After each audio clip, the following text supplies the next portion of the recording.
The S-Works SL7 is the worst tarmac I've ever ridden. While it's smooth, it's just mushy and slow. To me, it feels like a gravel bike, 100%. And so, Natasha, you're saying that you're talking about perceived effort. So today we went out. We'll cut to Natasha in a second. This is going to be a real interesting video. Watch the very end. We've got footage of Natasha. We've got power data.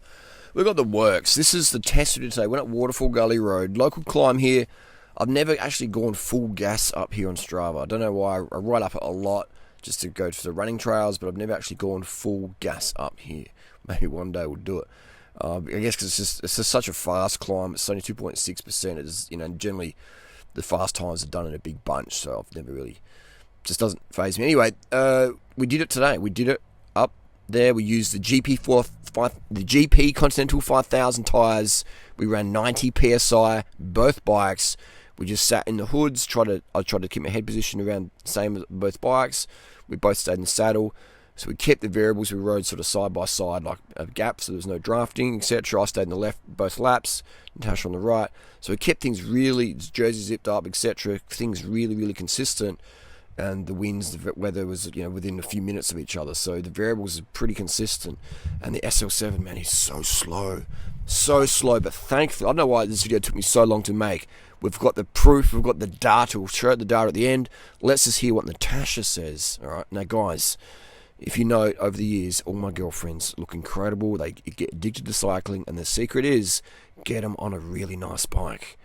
All right, the best bike you can obtain, and it's not an SL7 Tarmac, it's an absolute slug. So all my girlfriends over the years, rim brake, lightweight bike, probably fitted up, seat perfect, dialed in, makes a huge difference. Makes them motivated to go ride. And anyway, let's hear what Natasha says today. This is fresh off the interval, fresh off the effort. So Natasha, how did you find the two bikes today?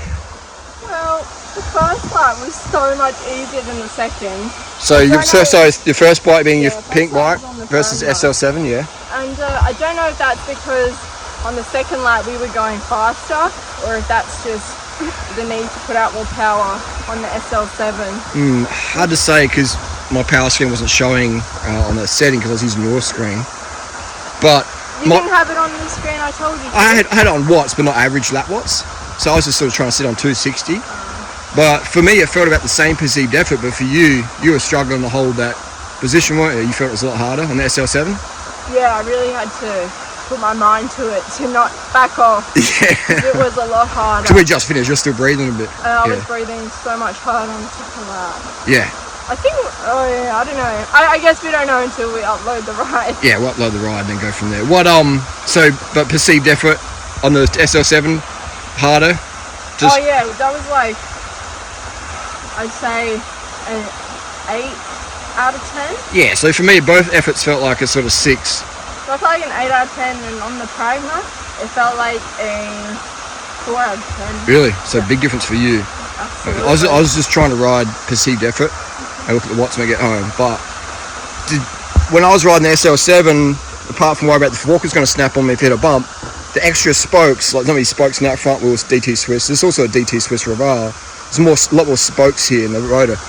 I mean, for me, it felt like I was riding with a fan. I don't know if you ever use those ergo bikes in the lab. They've got like a fan wheel. It's like a big fan wheel. I know what you're talking about.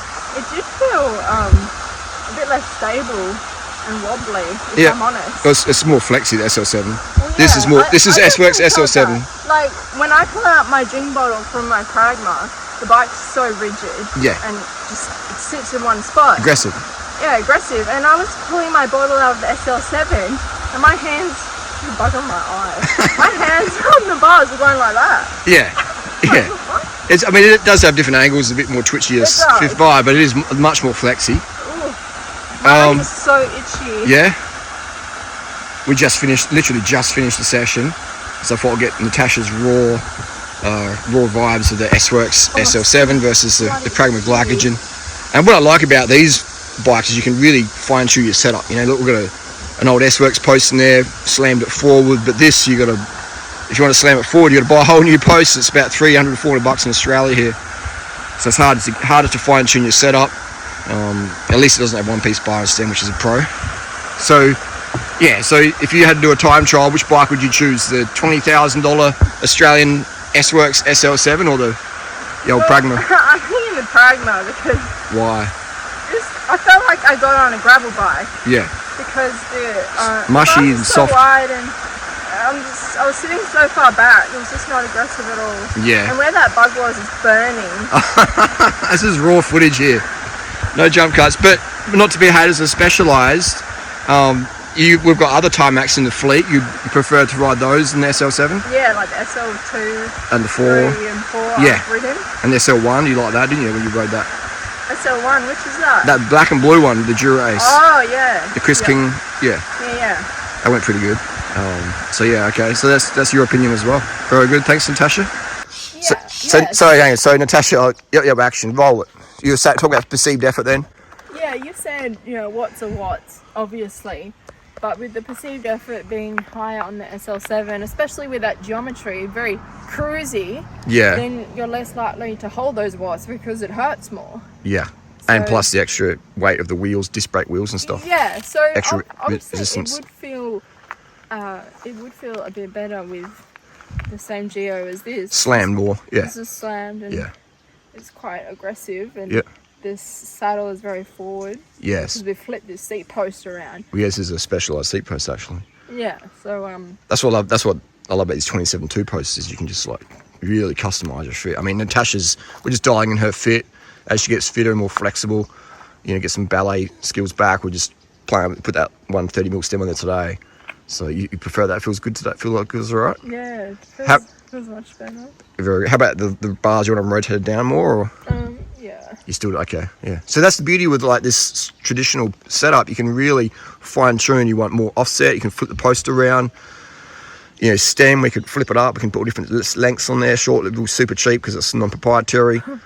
And with the bars and stem, we can really angle things perfectly. Angle things absolutely perfectly. It's not just about the weight, because the extra weight of the discs I regularly have because I have a feed bag and I'll have heavy bottles on my bike, and that's obviously bring the weight up a lot. Yeah.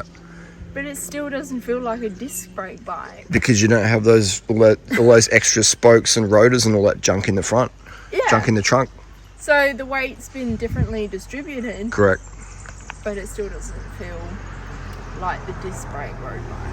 Yeah, and these are DT Swiss Mons Chasseral wheels. They're around 1260 the pair. There's no Specialized etc. Don't make a wheel set that light. Oh, what about the Roval Alpinist?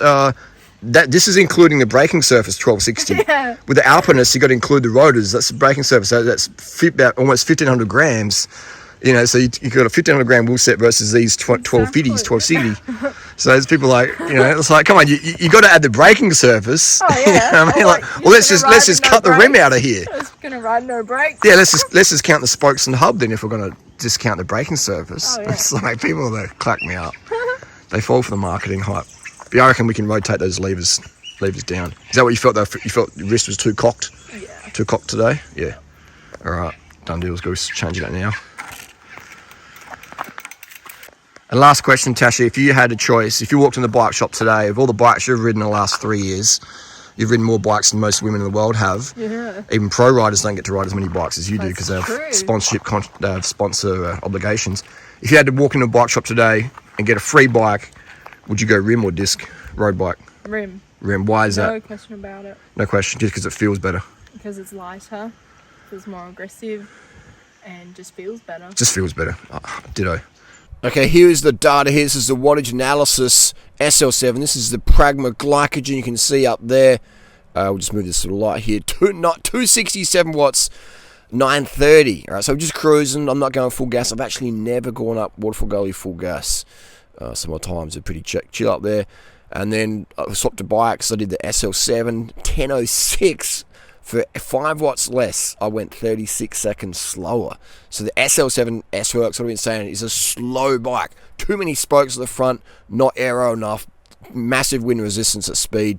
And this is a fast climb. It's only 2.6% gradient, so it's a classic common road climb. Natasha, her PR on the Pragma Glycogen is We've got 59 kilos. Actually, sorry, it's 61 kilos. I couldn't correct that for some reason. This program is just crashing. So 61 kilos. She's 59 kilos today. Her PR is at 61 kg. Same tyres, etc. Pragma glycogen 921.207. Today she did a 930 lighter, 2 kilos skinnier, and she did 230 watts. So extra 23 watts. Plus, she's 2 kilos lighter. All right, so it seems the lighter you are, the slower you are on these bikes, the greater the difference. And then today on the Pragma Glycogen, she did a 1008, 192 watts. And so let's look at the data there. I did 1006 at 262, so that's 70 watts different. And then when we did the 930, there was 37 watts difference. All right, so it just goes to show you that the faster you go, the slower this bike is. This is an absolute joke. This is an absolute joke. But this is the data that proves the S-Works SL7 is the slowest Tarmac ever. Now, it doesn't matter though.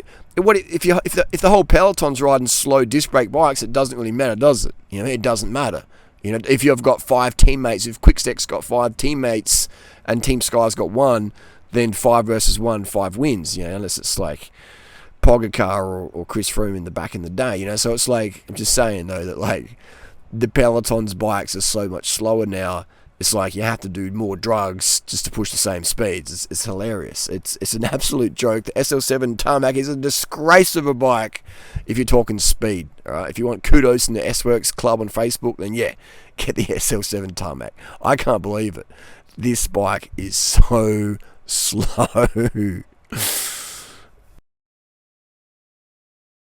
Okay, so we said there's people getting married up there. There's a reception up at Waterfall Gully, so I thought we'll be courteous and make a video down here. This is actually a good spot. This is Mount Osman Reserve, and this is where this Tarmac will be at home on the gravel. Like you put a 32, 33 mil tire in here, and just do some gravel riding. This SL7 is super cushy. I'd feel pretty confident going down the gravel. Actually, I wouldn't, because if you hit a big bump with this fork, it could fail on you from the compression ring. So. But that's what it feels like. It feels gravel bike. It feels gravel. It's got disc brakes. But yeah, so many spokes here. And today we were coming up. Do you think there was less wind? Was it the same wind each lap, you reckon? Or I'd say I couldn't remember because you're pushing so hard to try and keep this bike going. Yeah, maybe I felt a bit less of a headwind on the second lap. Maybe. I think it's going a little bit calmer. But because there's so many spokes on your disc brake wheel, it's like it generates a lot of resistance in the air. As faster you go, the more the resistance. So it's great for training. So if you want to, what I would probably recommend is train on a Tarmac SL7 and race on a SL1, 2, 3 or 4, or a Pragma or a Windspace SLC windbreak bike, or even a specialized Allay Elite windbreak bike. So train heavy, race light. Train disc, race rim. That way, when you get on the windbreak bike, you're like, whoa, man, this is like, it's just that perceived. It's like having some nice race flats if you're a runner. Like, just feels like, wow, really good. Same thing. You could get a drink bottle, fill it full of sand, and put that in your bike. If you can't afford to buy a disc brake bike for 20 grand or whatever they cost in Australia now, you could just put sand. If you want to replicate what a disc brake bike feels like, put sand in a water bottle as dead weight, and then carry that around during the week. And on your race day with time trial, you can leave the sand at home. So the extra air resistance of the disc brakes, even though the rim's more aero, offsets that because you got all these extra spokes in this rotor. So for me, it felt like I was on an ergo back in the lab, doing the VO2 max ergo effort with the wheels. And how much watts extra? GCN said about 12, 15 watts extra to push the same speed. It's going to vary, depends on the wind, etc. But either way, it just messes with your head a little bit. For me, it's okay because I love that mental challenge. But if I was a professional rider and I've got an equal competitor with me, we're going head to head, and I've got to ride disc and they're riding rim, I'll be like, man, come on, give me some performance product, please. So yeah, this is a test we've done today. A few variables. It's not mad scientific, but for me, the most important thing is how a bike feels when I'm pushing the watts, or even just cruising along. For me, feeling is a big thing. I ride to feel good. It's like sex. Imagine having sex without any feeling or less feeling. It's like, I don't know. I love eating carbohydrate that makes me feel good. So these disc brake bikes are fantastic on the dirt. I love that. There's Billy and the disc brake bike. So yeah, it's just, you know, it's an interesting industry right now. You got people who are just selling these awesome rim brake bikes for pennies and buying clunkers like this, and I'm just like, man, wow. It's but again, this is the fashion, this is the trend. If you have an S-Works SL7, I mean, this is this is the bike of 2021. Yeah, this is the bike of 2021. We've got some spacers there, got them on the right way. But yeah, this is the bike, and quite hard to sell. Devalued a lot. I ended up selling that blue frame, local rider here, $5,000 Aussie. Cheap, literally the cheapest S-Works SL7 in the world, probably. Brand new in box. 5,000 Australian. That was like the best offer. Had another guy in Melbourne offer me 5 as well, but prefer to sell it local. And the local guy was stoked. He saw it. He's like, man, $5,000. Give me that, because down the shop it's like 8,700. So walk out the shop, lose 3,700 Aussie dollar on the frame set alone. But anyway, that's the rambles. That's the rant. Comfortable bike, but again, gravel riding, I don't know, because the fork, you know, I hit a big pothole before. I think we'll go home and drop the fork out and just check it's not cracked. I mean, I would say it does feel smooth. It's super smooth. It's very smooth. It's very smooth, which is great. But this whole head fork, this fork that could snap, you know, it's a bit like it's like hanging out with a pit bull dog that's super friendly, but you know, it could just snap. He could just snap and bite your neck off. You know, it's like sleeping with a pit bull. It's all cuddly and cutesy, and you're thinking, wow, this dog's so smooth and nice, but it's a pit bull and it's got these big jaws, and you know, that's Doesn't it depend on how it's been brought up? And it's still a pit bull though. It's still got the potential to. If I was going to get bitten by a dog, would it be a Jack Russell or Chihuahua or a pit bull? What about a Doberman or a German Shepherd? The same thing, but a pit bull was like, you know, if I was going to get paid $1 million, or more than, I didn't want $1 million. Let's say I'm going to get paid $1 billion to get bitten by a dog on the leg. There's an e-bike. What am I going to go? Chihuahua, Doberman, Rottweiler, or pit bull? What are you going to choose? So yeah, that's what I would choose. I would choose the Chihuahua. So if anything that wants to break on the bike, please let it be the seat stay, not the fork steerer. This is the pit bull of failures here. Like Specialized, who engineered this compression ring? Who did that? The Recall one, snapping forks. You know, it's crazy. Specialized was so unconfident with their Recall update compression ring, they put an extra long steerer plug in there. That's how confident they were on their solution. Not very confident at all. So if you ride one of these bikes, please, please, please, if you hit a bump, take it home, drop it out, just inspect it. All right, stay safe out there.